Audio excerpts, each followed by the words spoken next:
Call this morning's meeting to order. I'm looking for an approval of the agenda. Move approval. We have a motion to approve by Commissioner Haney Second. and a second by Commissioner Campbell. Is there any further discussion? Seeing none, all those in favor of the motion signify by saying aye. Aye. Opposed? Carried. Citizens to be heard, is there anyone wishing to speak on anything not on the agenda? And we do have some information from Moorhead Public Service. Good morning. Good morning.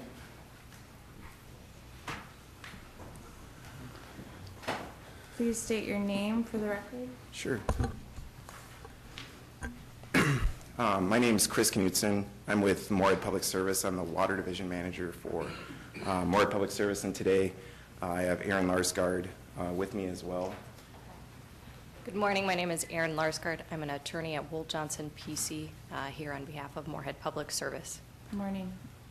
And Bill Schwant with Moorhead Public Service. Yep, just for, can you also speak further into the mic so we can hear? Thank you. Sure, absolutely.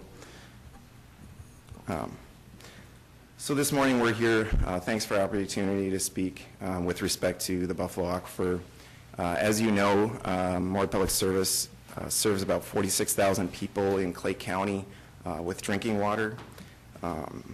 We recently were made aware of some conditions on the Strata site that were concerning.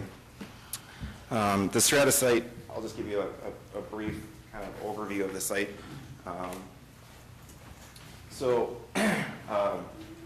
This is, let's see if I can get a shot here. Moorhead Public Services wells are right here. This is commonly known as the Strata site or Strata pit.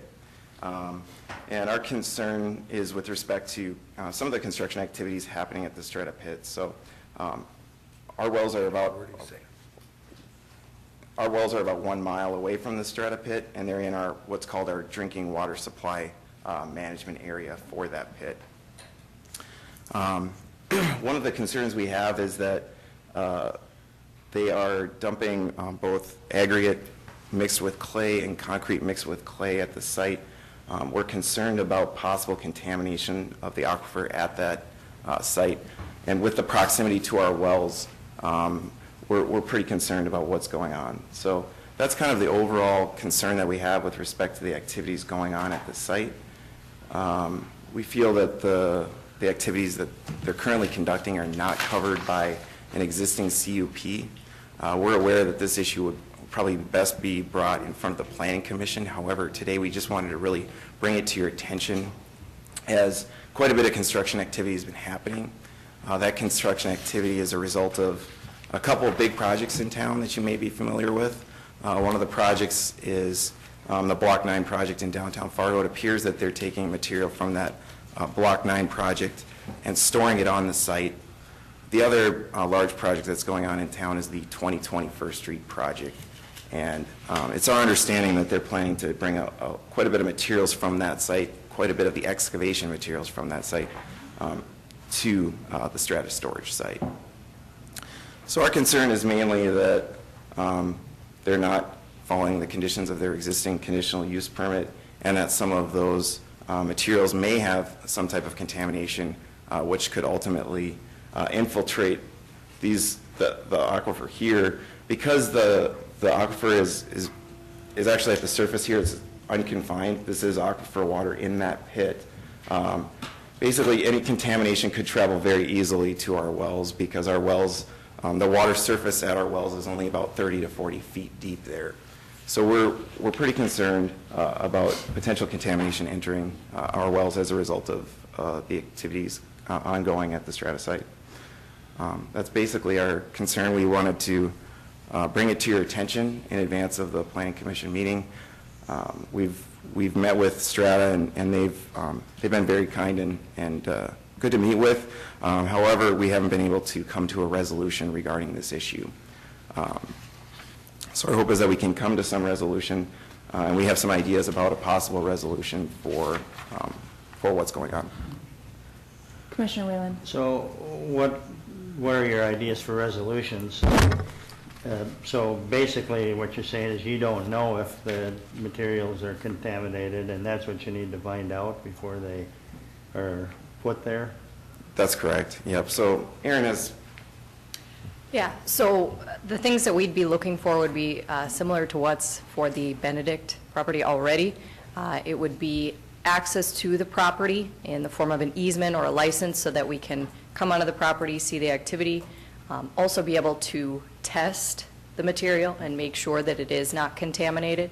And then we usually like to have these things obviously in a written agreement so that, 20 years down the road, everybody doesn't forget, what was allowed and what wasn't allowed. So that's our proposal so far.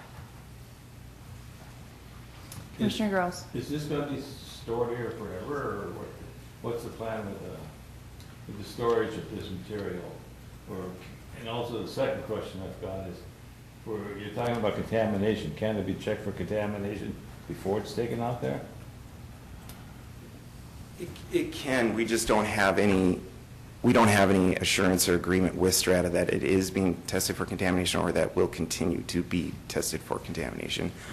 Strata could probably speak to the long-term storage of materials on site. I believe the aggregate and the concrete and asphalt that they're storing on the site would probably be recycled, but we're not sure what the long-term future of some of the mixed material or clay is on the site. Strata's representatives are here, so I'm sure they'd be willing to speak after you're done. That's correct. So part of the other concern is that we don't want, they had proposed possibly building some type of berm to prevent any contamination washing off the material into the pit. That would be something that we would find very beneficial, because right now some of the, there's no real protection for any of the washout of the, basically if rain comes and hits those materials, it can just wash right into the pit and contaminate the water that's already in that pit. So that's one of the things we're also looking for, is basically an easement that would protect, have a berm there that can protect some of the area, protect the pit basically from runoff that would be a result of contaminated rain hitting that material. I guess I'm confused because you're talking about you have a problem with the stockpiling of the product, but now you're talking about the pits. So, I mean, you're not really clear on what the actual problem is, and I guess, is there even a pit out there? This is Highway 10 right here. Right. There, if you drive along County 11, you can see the pit from the road. Right, but what I'm saying, you're talking about material that you're bringing from somewhere else, and if you have a pit, you're getting new material out. So what's the problem? That's a good question. I understand. The problem is basically they're storing material along this side of the pit, and there's no protection basically from rainwater hitting that material going directly into the pit. So they're not actively mining that pit. Right.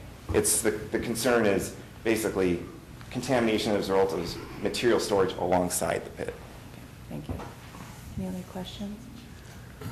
As you know, we're in the process of hiring a new planning and zoning director, and so you're welcome to bring this concern to the Planning Commission to evaluate what your concerns are.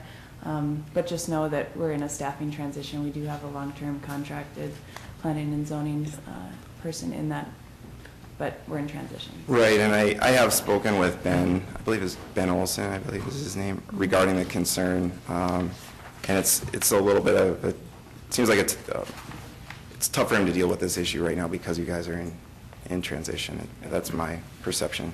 Okay.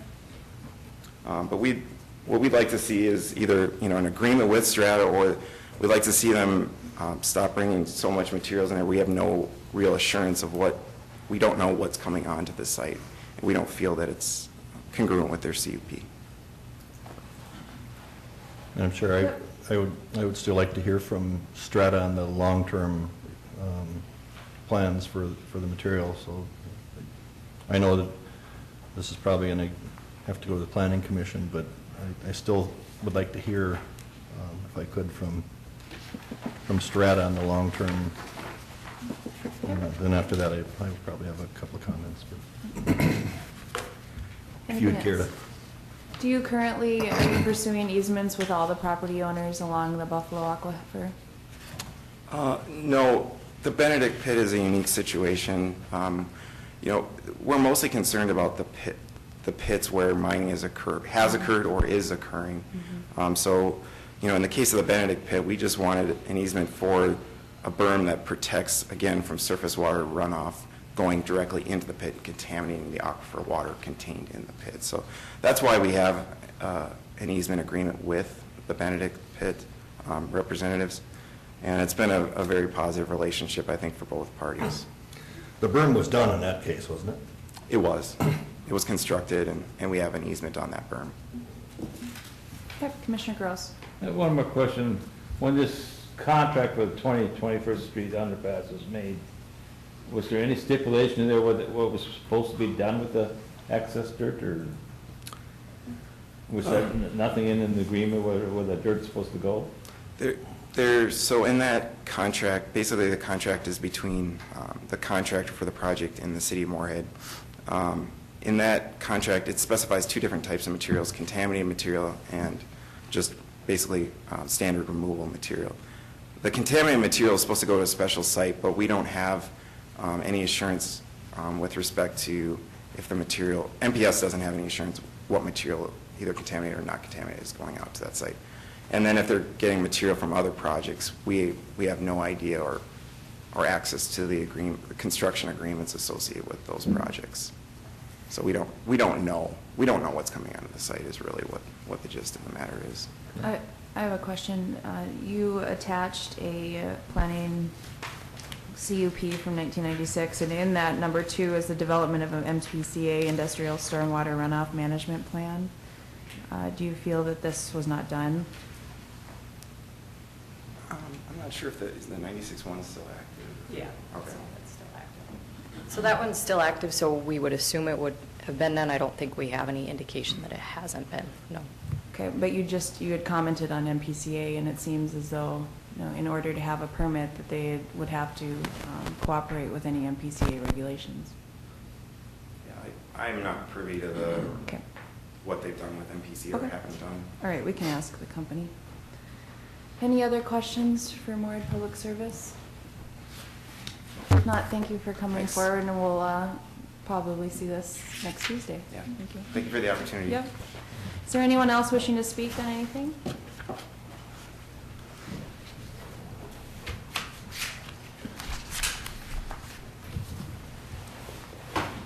Good morning. Can you state your name, please? Good morning. My name is Jason Lean, and I am outside counsel for Strata Corporation. Okay. And with me this morning, I have Jay Evans, who's performance manager with Strata Would you speak Corporation. closer to the microphone, Sure. please? I have Much Jay, closer, much closer. Jay Evans, who's performance manager with Strata Corporation.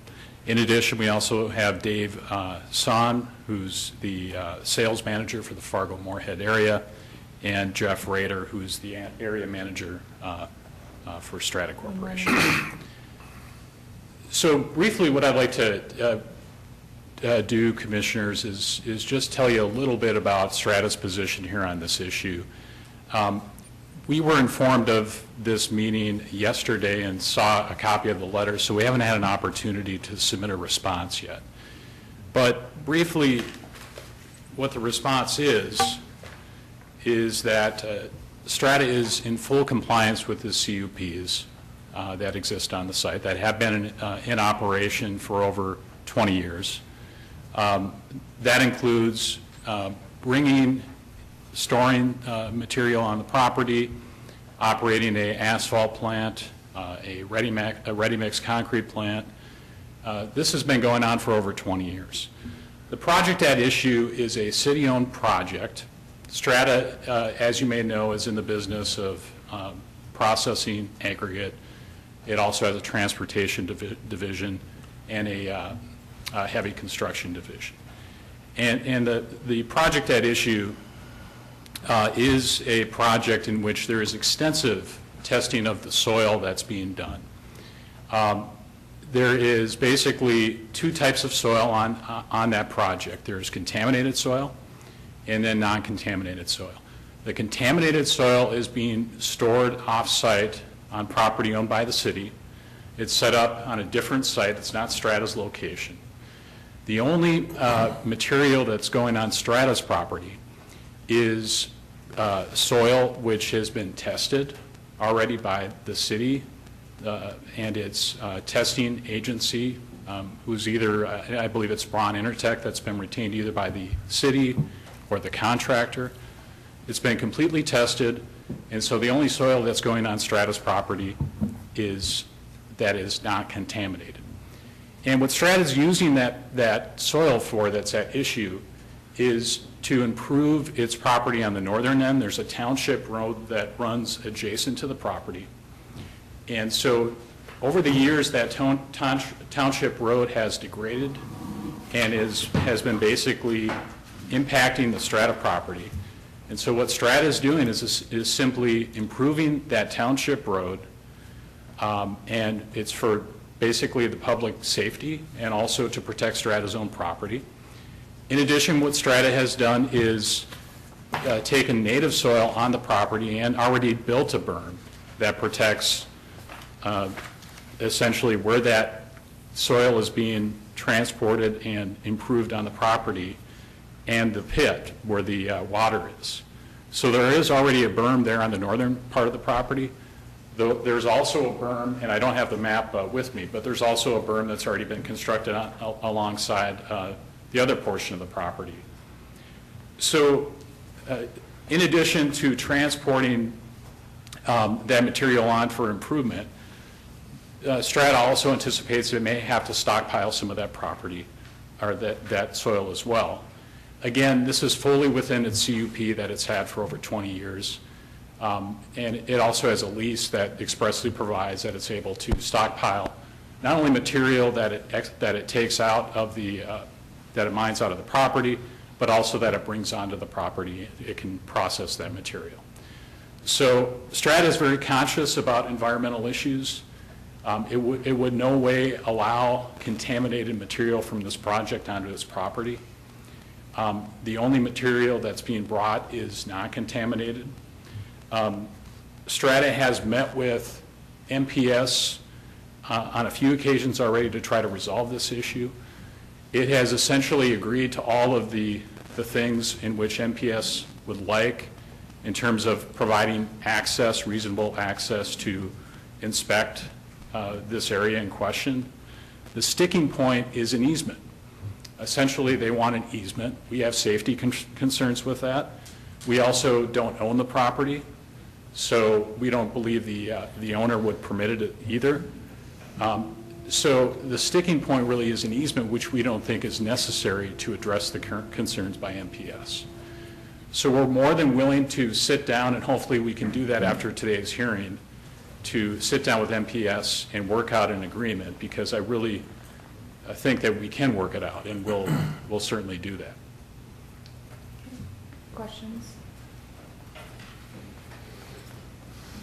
Do you have a question? Yeah, I would strongly encourage you to work with MPCA on trying to come, or with more public service, I mean, on trying to come up. I happen to be involved with the wellhead protection plan. I helped write the darn thing several years ago, and you know, we just need, there can't be anything vague in terms of being able to protect our aquifer. So there needs to be some clear solutions that we can't even have a hint of the possibility of contamination. And I think that's where MPCA, more public services on this, that's where I am on it. But I do believe that you can come to some sort of solution, and I strongly encourage you to work with them on doing that. Can you talk quickly, I know that in other gravel pits that we talk about permitting at the planning and zoning level, you do have to have some sort of fence or berm to protect from the runoff into the pit. Is that something that you've done? Yeah, I'll let Mr. Evans address that. Thank you. Yep, we do actually have a berm at this location that's around the perimeter of the pit. There's two reasons to have a berm. Most of the time when you have a gravel pit, it's for a safety concern where you don't want vehicles or other individuals to be able to fall into the water. But in this location, it's understandable why a berm is desirable. In fact, our CUP requires that we have a berm, which we've made some significant improvements to the berm that we had originally in anticipation for taking this material, but there is a berm on site. Any questions? Yeah, just going back, you mentioned about stabilizing a township road. Yep, so the township road in question is the east-west road off of, Is that just on this map, is that showing right north of the? right north of the property. So what's happened is the wave action from the open water has eroded the bank, and it's causing the township, the bank's starting to cave, and the township road is, again, you got a pretty steep drop-off right there. So what we proposed to MPS was that we, and which they agreed to, by the way, was we'd push out native soil into the water. The sticking point originally with MPS was they didn't want any of the clay material pushed into the water. Strata agreed, okay, we won't push it into the water. We said we do want to stabilize that bank. They agreed that they would allow us to push the native soils on site into the water in order to widen the, I'll call it the beach area, just for a reference point, to get the elevation high enough out of the water.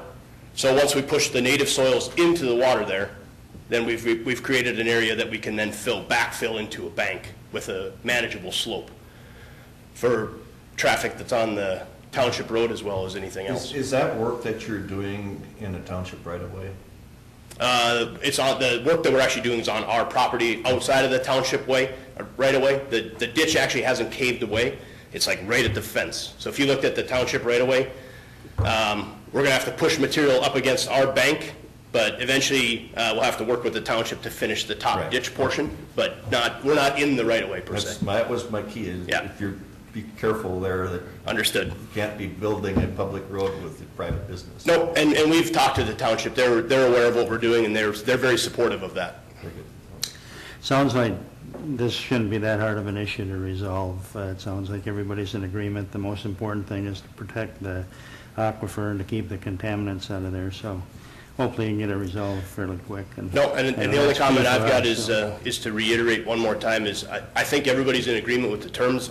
Strata just does not support the easement portion, which, it's understandable that they would want access, which we've agreed that we want it to be accompanied access, and the primary reason for that is with all the machinery operating on site, we can't have Joe Blow from any organization come out there. And I don't know if we have the authority to impose an easement on someone's private property either, do we? And this isn't a Clay County entity. All right, any other questions? Should be able to get Joe Blow out there and get it protected then, so with more public service, so, right? No. Well, I'm glad that you're willing to work with more public service. And Absolutely. Hopefully you can find a solution without getting us involved. But we'd still like to hear a report after it's all over. Oh, absolutely, yeah. Okay. Thank you for your time. Anything else? Any other? Commissioner I Gross? got one more question for MPC, more at, MPS, whatever they are, okay? Now, as far as the water that comes from those wells, I mean, I'm concerned about it because that, I'm part of that, I get the water from there. You get water from other places in Moorhead? You must get well from some other aquifers too, don't you? I mean, this contaminated soil's been there for quite some time, and it hasn't affected anybody. How close is this contaminated soil to any aquifer that you're using now? So the Buffalo Aquifer is the one we're concerned about with respect to the strata site. And the Buffalo Aquifer is the primary drought resource for Moorhead. So on an annual basis, we only get 20% of our water from that aquifer, but in a drought situation, we'd get 100% of our water from that aquifer. Do you have access to those testing reports that Moorhead has done on the soil? We would have access to those reports. Okay. Yep, we would. Right. But again, they're not limited to taking soils just from that project. It appears as though they're taking soils from a number of different projects, which we would have no access to those records. I have a question about the definition of contaminated soil versus clay soil versus aggregate. What is the distinction between those three items? Contaminated soil would just, basically when we're talking about contaminated soil, we're talking about soil that's contains some type of oil or gas derivative or breakdown product. Okay. So that's what we're talking about, contaminated soil. There's the majority of the material that they're probably bringing onto the site is just regular clay that they're getting from excavation, which probably isn't contaminated. Okay. And then they also store, appears just basically concrete and asphalt that they're getting from various projects. I'm not sure where, but it looks like they just take that concrete and crushed asphalt and take it to some other place, or crush it there and then take it to some other place. Okay, so that's not a concern then, right? Well, it is in the sense that, you know, as they mentioned, they have a berm and they're working to improve that berm. But we want to make sure that we have a long-term assurance that if they do store those things on that site, that the surface water runoff or rain that's falling on any of those materials, be it concrete, asphalt, clay, contaminated soil, whatever, is protected from going into the aquifer. Okay. And the only way to do that is with, a long-term assurance for us is with an easement-style easement agreement. Okay. And I hate to be, reiterate things, but that's why I brought up the MPCA stormwater management plan that they have to follow. So we'll double check that they're following that and look forward to the conversation on Tuesday. Anything else? Thank you. Thank you again, Chairperson. Any other citizens to be heard? Seeing none, we'll move into our number 2, excuse me, the request to remove the old generator and transfer switch at the power plant. Good morning, Joe Olson. Did we approve bills? Oh, I'm sorry. You can sit down, but I forgot a couple things. Approval of payment of bills and vouchers. So moved. We have a motion by Commissioner Second. Whalen to approve, a second by Commissioner Gross. Any further discussion? All those in favor of the motion signify by saying aye. Aye. Opposed, same sign. Motion passes. And then also the minutes from September 25th, 2018 are presented. Move approval. We have a motion by Commissioner Campbell to approve, Second. a second by Commissioner Wayland. Any other discussion? All those in favor of the motion signify by saying aye. Aye. Opposed, same sign. Motion passes. Now you're. Okay. Sorry about that. No, that's, morning, board. So I'm coming here today to talk about the removal of the old generator and transfer switch at the power plant. Just a little history first before I get into what the project is long ago, obviously, it was a hospital and they set that up to be a critical building.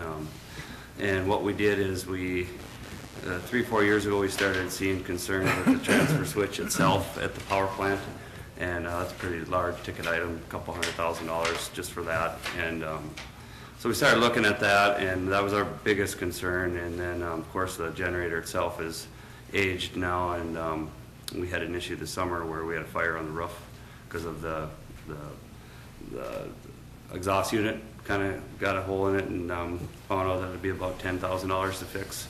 So we started looking at this whole setup on how this is, and you know, instead of buying a new generator that would and a transfer switch together, you know, that's in that $800,000-900,000, could be even more depending on what we get. But we decided to switch routes, and we feel that the building isn't so much critical anymore, and that we could go without the generator.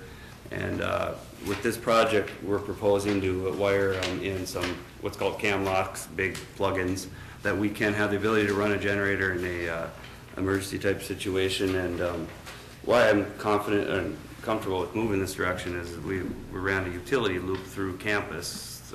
Somebody I think in jail has heard of this one, and given us more redundancy. So we rarely ever see this generator fire up, and when we do, there's problems, and we believe it's kind of nickel and diamond. So going this way, it would cost about $22,250 is what Rick's came in at. Magnum came in at $28,900, and so we're just we would like to move this direction rather than have to go into the other direction of spending the money. But Okay, questions? Commissioner Haney? And is this the project where we spoke about, on the campus improvement meeting, about bringing in outside generators from Butler's or something? Yeah, correct, yeah. So if we feel we need quick response, we can contract with a Butler, or similar to like what Costco does or whatever. If refrigerators go down, I can pay a $300-400 contract a year to have that response time.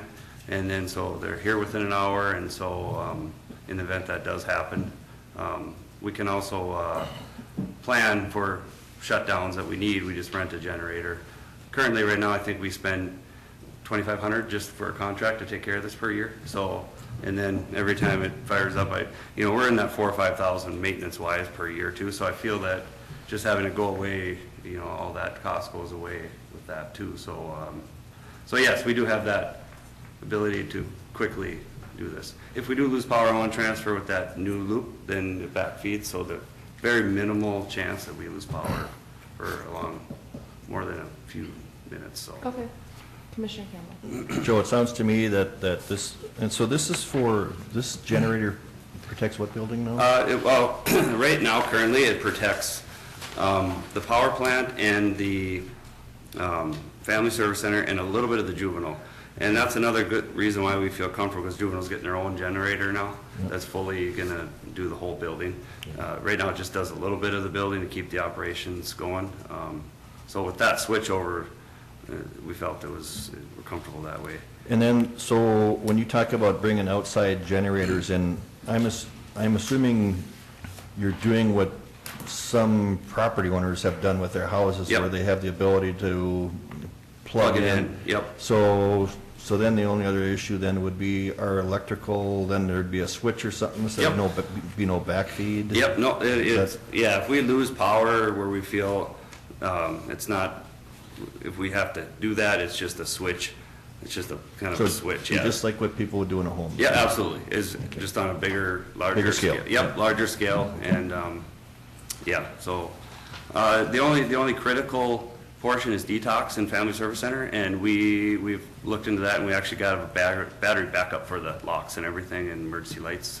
So I mean, that's all covered. For that was the one concern we met with Troy, and ran all his concerns, and so also talked with building codes of Moorhead too, so we're good to go on that with this project too, so that's what we're proposing, so. So you are asking for approval to move forward with Rick's in the amount of $22,250, and I assume you have this in a budget somewhere?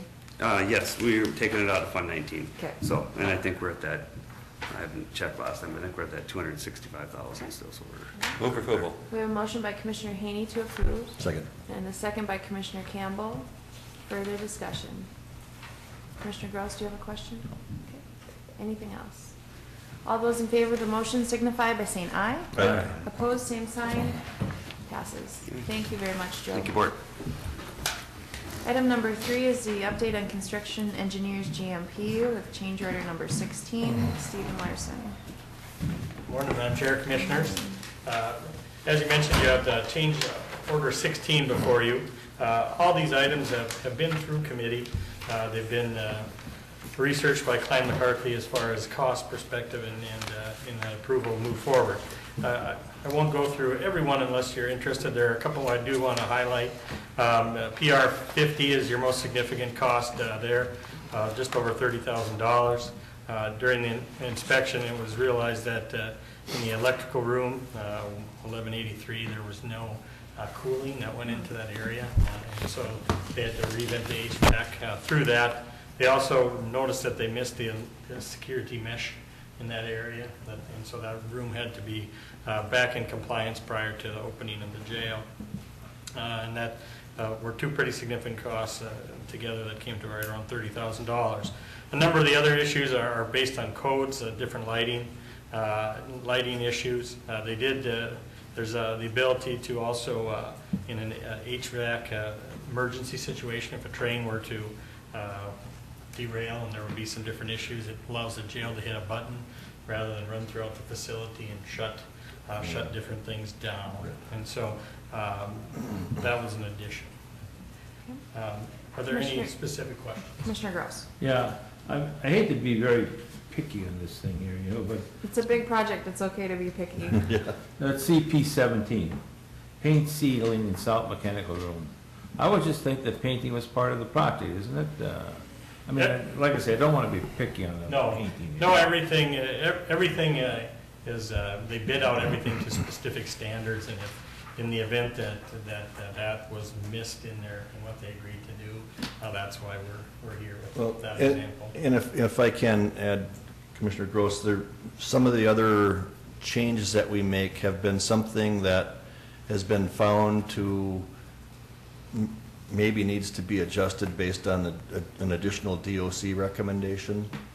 And so then what happens is they've already installed it, they've already painted it, and then they gotta go in, they gotta make a change based on a DOC issue that wasn't caught before. And so then now all of a sudden you've got this vendor who did everything they were supposed to do. And now because of these changes, they gotta go back in and do additional work. That's, I can't say for sure that that's what happened on I CP just 17. but- felt that, painting the place was Right. part of the deal, Right. so. But if they've done that and have to go back and do it again, then that's not necessarily their fault. Yeah, and that's what we're seeing in both the law enforcement center here with those punch list issues, is that making those changes and coming back, and so you're seeing some of those small costs. Maybe, yeah, I think we've gone through this, and I think this would be a good time to talk about contingencies, and, we've, Administrator Berg and construction engineers at the beginning of this project agreed that any of the different issues that we have in the change orders from an owner perspective would be run through the contractor's portion of that. They agreed, construction engineers agreed that they would be willing to do that up to $300,000, but wanted $300,000 remaining going into phase 2. And if the board were to approve this dollar amount, the contractor's amount would be at $297,000. And so that would be, we had after our last owners meeting, Commissioner Whalen and Campbell spoke with Nick from construction and engineers and just wanted to make us aware that we were right there. We still have a significant dollar amount from our owner's perspective. We have roughly $292,000, and so we're not in any issue where we're needing to change the guaranteed maximum price. But we wanted to bring that forward to the board just for your aware. so this change order and including all other change orders, where most of those items came from, construction engineers felt a lot of it was owner contingency items. And so we've taken the position that until they've used their contingencies up, there's no point in using our contingency. And so to this point, they've agreed to that. But now what they're saying is now the contractor contingency is down to about $300,000. They still have the work to do on phase 2. The issue where they want to make sure they keep the $300,000 in case there's some underground issues that come up that, again, needs to be dealt with. The short part of the story is we still have a good lump sum contingency. Yes. It's just a matter of, yeah, which hand it's in, because they're both our money. So, Yeah. because if it's not used under the contractor contingency, it comes back to us. If it's not used under owner contingency, it comes back to us. So but contractor contingency is where they want to make sure that they have funds available for unknown things that are not, their fault. So I think that's kind of where we are here. And we're wrapping up. I think we were down to about one page at the law enforcement center, and we have a pretty significant contingency there. And so we've had some discussions with Lori on. Yeah, and keep in mind now the total project. So we talked about $298,000 in which we're down to on the contractor contingency, and we have about the same amount in the owner contingency. But then we also, as a lump sum project, we had considerable contingencies both in the LEC, both contractor and owner, that were never used. So I would still argue that we probably still have close to $1 million in total contingency dollars between the two projects. That would be correct. There we go. So I just want the assurance of the board that we're still in good shape. That doesn't mean we still shouldn't question these little things that come up. But Further discussion? Any other questions? Thank you. So you're not looking for action on that? We're looking for approval to Yeah. Move to approve. We have a motion by Commissioner Whalen to approve, Second. and a second by Commissioner Gross. Any further discussion? All those in favor of the motion signify by saying aye. Aye. Opposed, same sign. Passes. Item number 4 is a recommendation to hire our planning director. All right. I see your HR assistant is not here. He's not here, Is he no. coming? Okay. I believe they're out with highway this morning doing Okay. the benefits. Okay. Thank you, Madam Chair. This is a long time coming. Very excited. We, on October 1st, as you know, the interview committee participated in a number of interviews for the planning and zoning director. We had a number of very qualified candidates, which we were very pleased with. As I shared last week, there was one candidate that really stood out based on their education, their experience, and I think kind of the vision that they shared for what that department could look like. And so over the past week, we went to this candidate, offered the position, and negotiated a wage. She did accept a position, and so we've offered the job to Hallie Durant, is her name. And at this stage, we are looking to have her start October 29th of this month. And it should be noted that we talked with Ben, so there, had initially said that he would like to, by the end of the month, cut back the amount of time that he's working in Clay County, and so there will be some work that overlap that, Yes. even though he's been here a short amount of time, but Rita can offer some input as well. So. Sure. Commissioner Gross. Okay, now, we were gonna start her, but we also are starting her at a different step than step 1. That's correct. Last week, the board did approve us, me to negotiate up to step 5. We agreed on step 4 at her 6-month orientation completion and success eval, moving to step 5. And so, That's good. Okay. Well, I would make a recommendation that we hire her Okay. at the step 4, but I also would like to add to that, start her out with 2 weeks of vacation. Instead, we got a supervisor coming in here running our stuff, and we're gonna start her out with no vacation time and stuff like that. I would recommend that we give her 2 weeks vacation added onto her, okay. whatever pay or benefits or Okay. package. All right, we have a motion by Commissioner Gross to approve the recommendation with the addition of a vacation bank up to 2 weeks. Motion, Second. and a second by Commissioner Wayland. Further discussion. Yeah, I think in certain other cases where we've brought in somebody who's overseeing a department like this, it becomes part of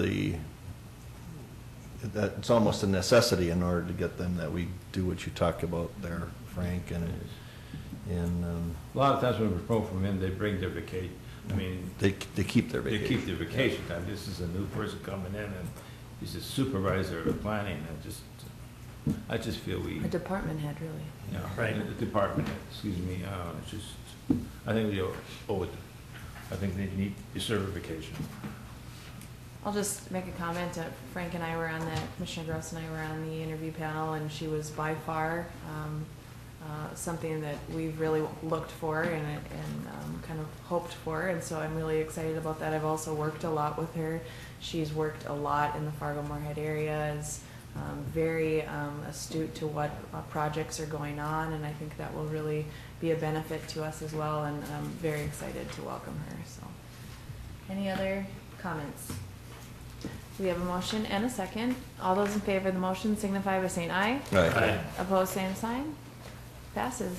Thank you. Thank you. Will you also, I know she'll start the end of the month if possible. Could she come in and? We're going to ask if she can come into planning. If she On Tuesday, okay. Yep, if she'd be willing to do that. Okay, great. I'll work with HR on that. Okay, thank you. Yeah. Thank you for your work on that as well. Yes. All right, item number 5 is our committee reports. Commissioner Campbell?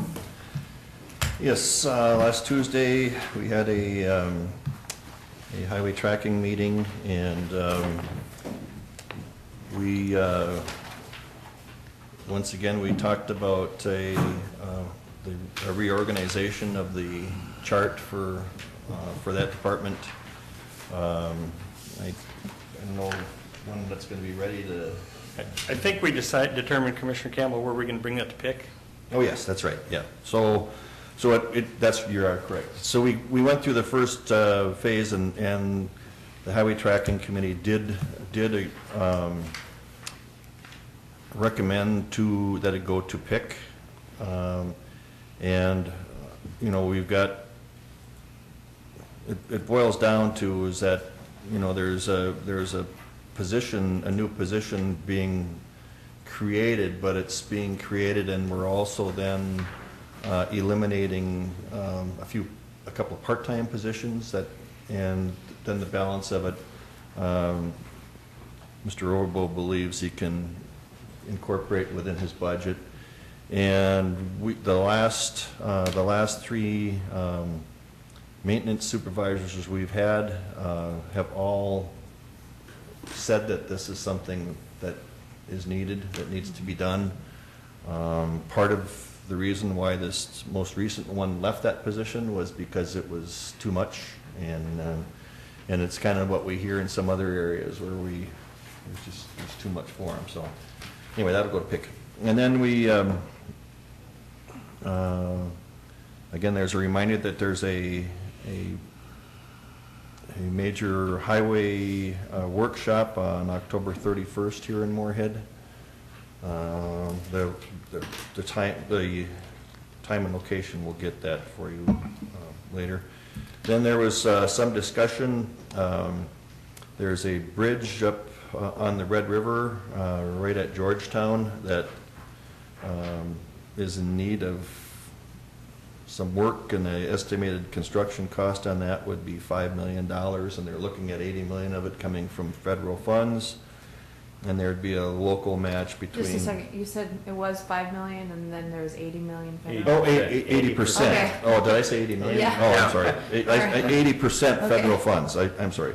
So there'd be 80% federal funding, or they would apply for it. So, and so obviously without that, the likelihood of that, and the issue there is it's one of the old steel bridges, and it's not on the historical list yet, but it could be.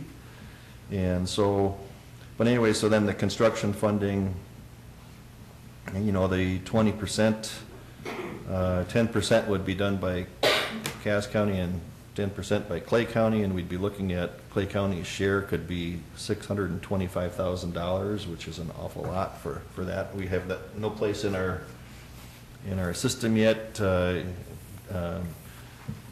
Mr. Orbo isn't real sure that that's worth the investment, but we'll have to see. We'll have to, and you know, we asked for more traffic counts and that type of thing on that bridge to see. And then there was brought to us that there's a DGF school district has requested Clay County help them in the extension of the 7th Street project, which is just south of the high school, and that's probably a half a mile in length, or quarter of a mile, and part of that Clay County has already agreed to assist with, because we're doing that as part of our county project, but that's in exchange for water runoff, retention pond that would have been our responsibility to have. So there's the other half of that would connect to our other, is it County 17? Yes. Yeah, it would connect to 17, and they're looking for us to assist in that, and basically we have no authority to do that because it's not a county road. So we have to city limits too. So we'll have to have some more discussions with them on how, and it would certainly be good, once that's done, it would certainly be a great economic development issue, you know, that the county would benefit from. So we're, right, so we're looking at, we're going to continue to look at ways where we can partner with them on it, and we'll have to see. Which is something we did north of Horizon with the Moorhead School District, correct? Well, that was a county road. Right. And I mean, what we did on that road is we constructed it and then turned it back.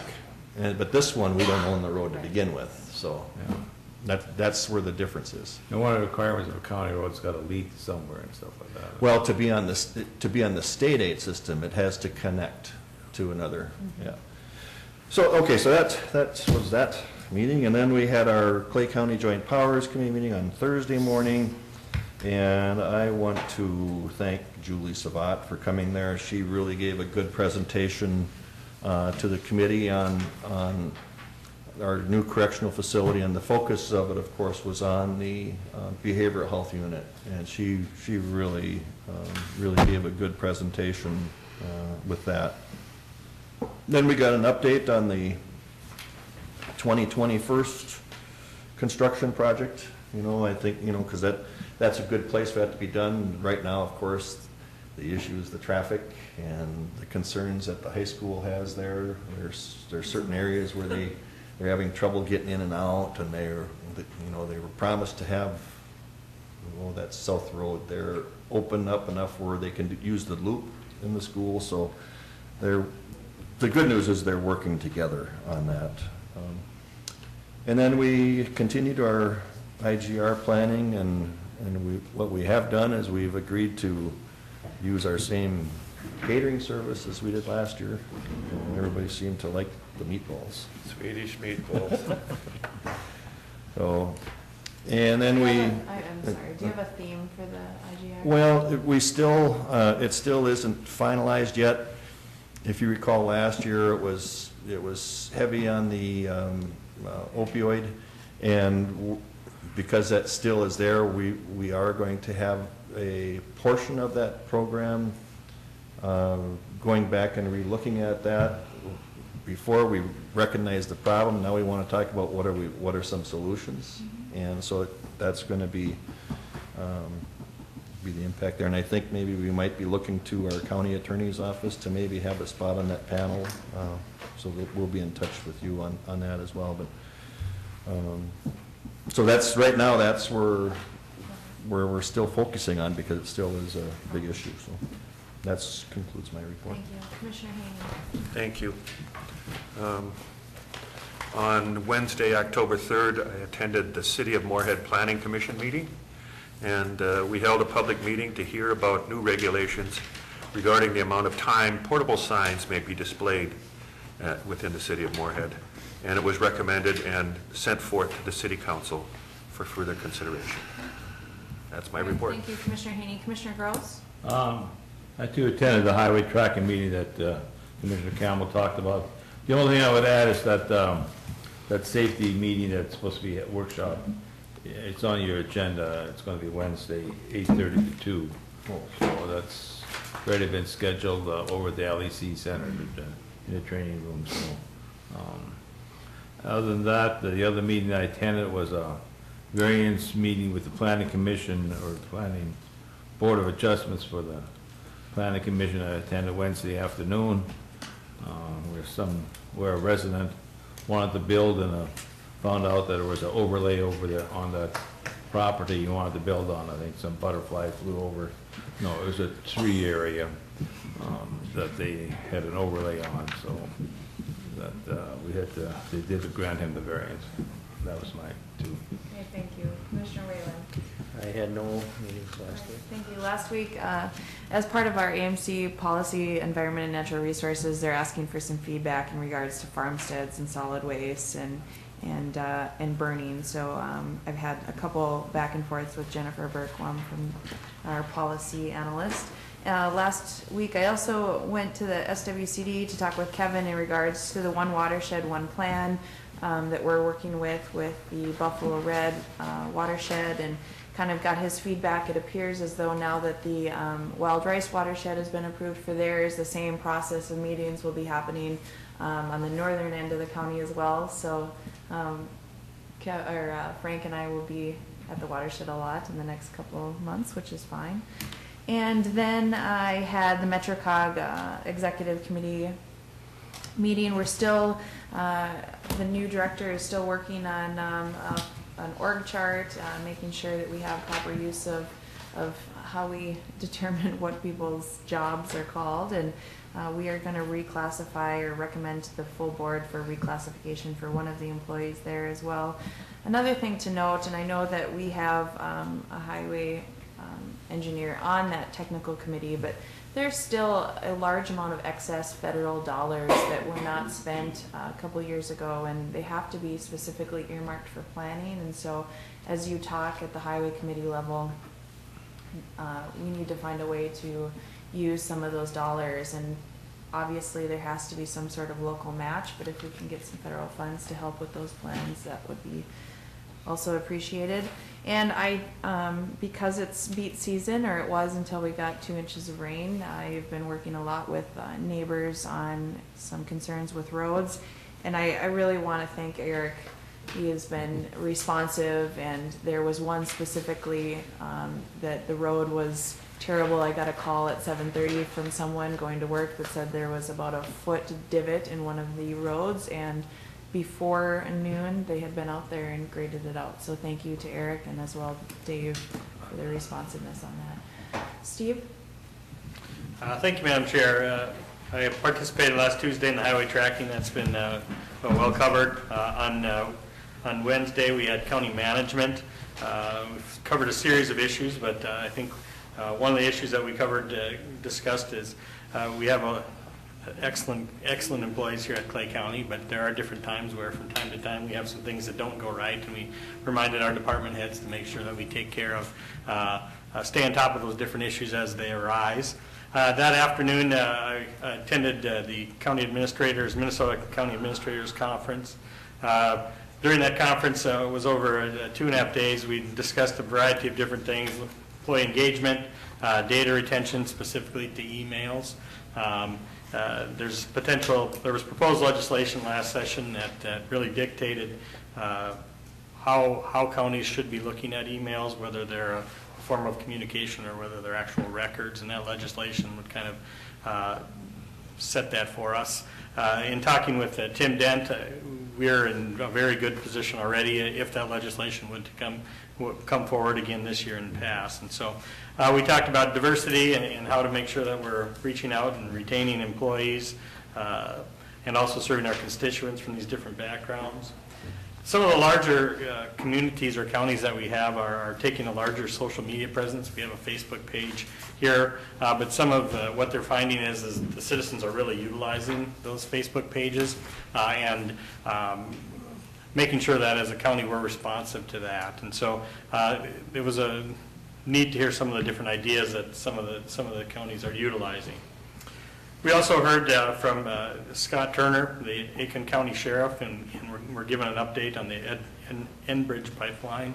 It sounds like that's not a matter of when, if it's an issue, it's a matter of when. It sounds like that there are already a number of protesters or demonstrators that are starting to come to Minnesota in preparation. The challenge that they talked about is there certainly in this case, the pipeline is over 300 miles. There's going to be 5 main construction sites, and again, just kind of talking about making sure as the counties that we're protecting the public safety, both of the demonstrators and also for our public. And so back in June, this board signed an updated mutual aid agreement for Region 1 and 2.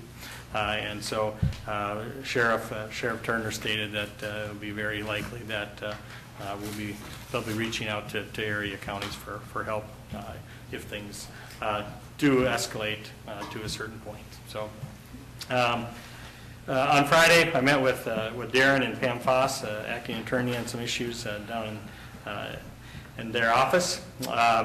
One of the things that recently you also received an email at the District AMC meeting is coming up October 26th in Bergs Falls.